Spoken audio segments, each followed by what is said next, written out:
So, this is the first thing I've written in a bit.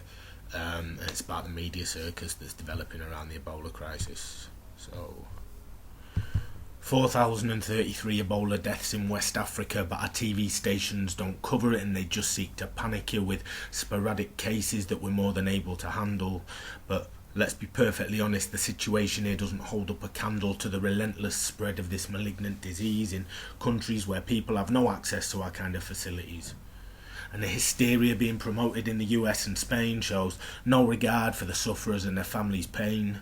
And while the situation in the West will be quickly controlled, in the world's second largest continent it's left to take hold, and over here those who have contracted the virus have been denied the right to dignified treatment in private.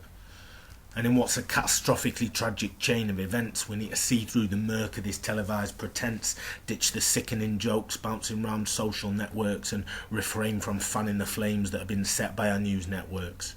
And in the end, we need to gain ourselves a bit of perspective and focus on the fact that something in society is fundamentally defective. Now, I've never had time for big pharma conspiracies, nonsense like AIDS being invented by the CDC, because unchecked, naturally occurring disease kills millions, and it's the intellectual property rights ensure companies bank trillions. Don't ever be drawn in by dreamt up Illuminati bullshit. Modern day ghost stories aren't the truth, and they don't bring us any closer to it.